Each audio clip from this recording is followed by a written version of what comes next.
Akagami no Shirayuki Hime. Eu assisti um anime shoujo pela primeira vez. Você já não assistiu Cypher antes? Cypher é um delírio coletivo, nunca existiu. Se eu falar que tem um anime com Phil Collins na trilha sonora, você acreditaria? Não. Pois é, então não existe. Akagami no Shirayuki Hime é meu primeiro anime shoujo propriamente dito. Então, pra esse ser o caso, meio que quer dizer que eu não sou lá o público-alvo desse tipo de tema. Mas de vez em quando é bom dar umas exploradas fora da sua bolha de conhecimento e ver o que tem ao redor. Vai que é algo interessante, né? E já que vocês me indicaram essa história, por que não dar uma chance? Akagami no Shirayuki Hime, ou a Princesa Branca de Neve de Cabelo Ruivo, é uma história que não é mistério nenhum, que pega a sua ideia da história de conto de fadas antiga, tentando fazer uma recontagem diferente e tal. Mas, pra falar a verdade, depois do primeiro episódio, não tem mais nada a ver com a base da Branca de Neve, então, né? Ou desistiram dos paralelos no meio do caminho, ou só usaram o conto antigo como uma armadilha de olhos, mas suave. Acompanhamos a história de Shirayuki, uma garota que é herborista ou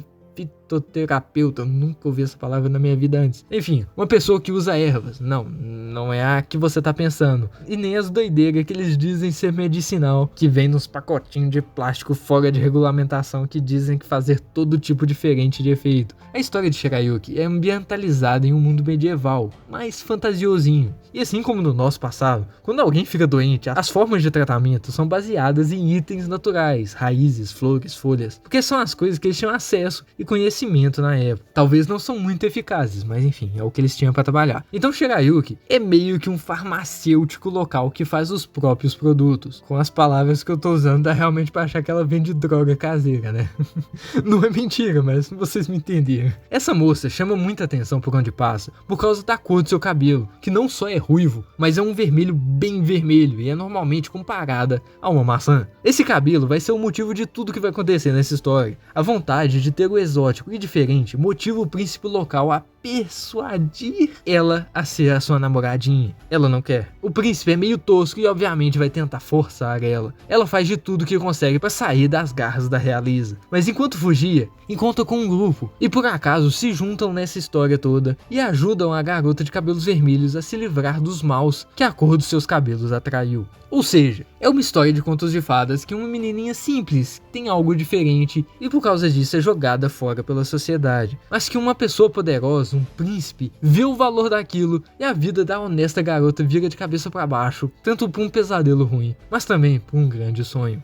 Então, é uma história que foca muito em amorzinho poético, aquele que você deita à noite e sonha em conhecer alguém totalmente fora da sua realidade e como é que seria aquilo e todo o romance inocente que todos em algum ponto da vida idealizam, mas já sabem que nunca vai acontecer. É uma fórmula de história antiga que captura esse sentimento que muita gente se identifica, tentando mostrar um mundo mais puro, com conflitos sim, mas com resoluções limpas e bem amorzinhos. Por ser um formato tão antigo que sobreviveu todos esses anos, tem seu charme, né? Agora sim, seu anime é mais do que satisfatório, mas dá pra ver que não é uma produção de muito alto escalão. Os cenários são desenhados muito bonitos e vivos, com cores muito lindas, mas são completamente mortos quando o quesito é a animação. É tipo você pegar uma pintura do Bob Ross e botar um personagem de anime em cima. Tem uma certa desconexão entre as duas mídias. Sua animação não é ruim, mas é meio datada. Em tudo parece que é um anime que foi feito no meio dos anos de 2006, só que com a tecnologia de 2015.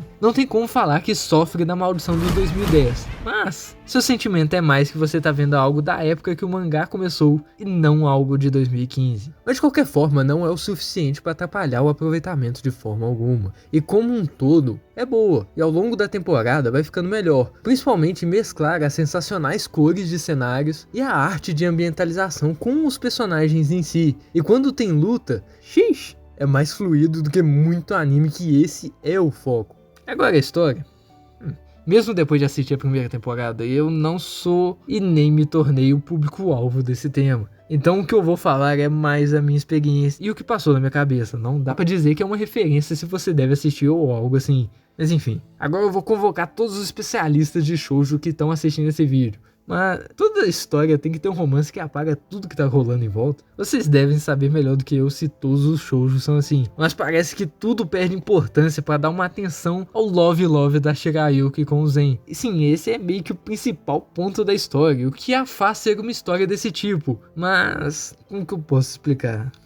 A história passa por uma parte do plot, que é uma ideia legal, interessante, que poderia ser bem explorada. Só que ela rapidinho fica de segundo plano por amorzinho dos principais. Toda hora, constantemente, aparecem novas ideias e acontecimentos interessantes pra mover a história, pra ter uma trama bacana e engajante. Só que todos eles ficam de fundo. Alguns pontos são tão esquecidos pra dar atenção ao amorzinho do Zen e da Shirayuki que nem precisavam estar ali. Com certeza, eu imagino que quem curte e já tá acostumado com esse tipo de gênero gosta bastante disso. E provavelmente é o que a faz uma história interessante e gostosinha de assistir ou ler. Mas isso pra mim, pelo menos, faz as coisas parecerem meio batatas demais. E tem umas emoções que eu simplesmente não consigo entender. Como que X ação provocou Y reação dos personagens, tanto para situações muito perigosas e tensas, que os personagens ficam de boaça, tanto para situações besta que eu não dei nem ideia, só que os personagens têm uma reação toda emotiva e tal. Eu não sei. Particularmente, isso me tira um pouco da imersão. Meio que parece que tudo roda em volta de uma ideia de romance.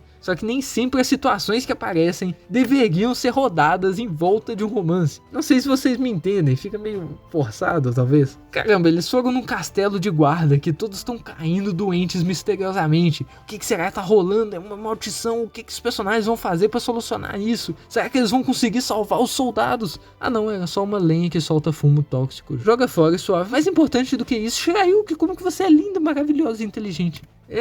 Só que não tem como falar que isso é um ponto ruim, porque como eu já disse, esse é um dos principais motivos que quem curte esse tipo de história é atraído, porque tudo pode ser muito conveniente, todo mundo pode ter uma perspicácia excepcional e uma habilidade de deduzir coisas de forma perfeita em prol do sentimento dos personagens, mas por focar tanto nessas coisas, mesmo que a detrimento da história em si, a consequência é a obra abordar bastante o pessoal dos personagens, que talvez alguns que venham a assistir se identifiquem com o que está sendo mostrado. Mas, nos pequenos momentos que a história se liberta um pouco dessa restrição de sempre ficar no romance dos dois, como no flashback do Hattori, dá pra ter aquele gostinho do potencial que a gente vê que é sempre jogado de lado ao longo da série. A minha ótica em particular, que é acostumada a ver histórias complexas, com alto teor de intensidade ou mistério, com certeza não é a certa para lidar com o tipo de história que a Kagami no Shirayuki Hime é. No primeiro momento que a história releva algo que poderia ser muito desenvolvido e interessante para dar importância ao sentimento da Shirayuki ou do Zen, eu já fico... ok, já me perde na primeira curva. E mesmo eu gostando muito de Slice of Life, não ajuda muito. Por alto, pode ser que são dois temas que se aproximam um do outro, mas na realidade são totalmente diferentes. Um não se compara com o outro não. Por fim, eu não diria que é uma obra ruim, pelo contrário. Quem gosta do tema de romance, isso aqui tem uma boa qualidade. E a ideia da Shirayuki ser boa e vender droga é muito bacana. E atribui legal pro romance, e dá mais motivações pros personagens continuarem a contar a história. E se você não é do perfil que vá assistir anime shoujo normalmente, mas não se importa tanto com isso que eu falei, de tudo rolar em volta do romance dele mesmo quando não devia e tal, além da animação, o anime também fica melhor ao passar da história. Começam a lidar com as coisas em volta dos dois principais de uma maneira mais bem feita, mesmo que eu ainda não diria que foi lá muito explorada, é mais desenvolvida. A situação e os personagens ao desenrolar da história são tratados com uma melhor qualidade, e por isso quando chega às partes do romance, parece mais real e tem uma fluidez muito boa, que não é muito presente no início e no meio. O anime que você termina de assistir nem parece o mesmo que você começou. Algo que antes era um mundo e o romance dos principais como algo heterogêneo, vai ficando homogêneo devagarinho. E dá pra ver o motivo que muita gente gosta muito dessa história, mesmo em meio a tantas outras do mesmo tipo. Mas eu não acho que eu vá assistir outro shoujo tão cedo,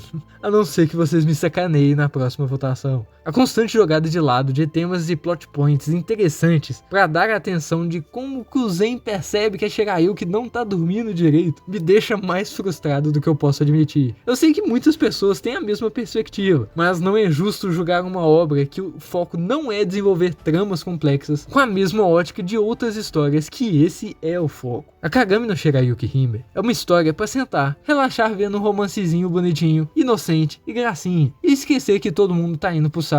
E nisso, ela faz muito bem, pra quem gosta, é claro.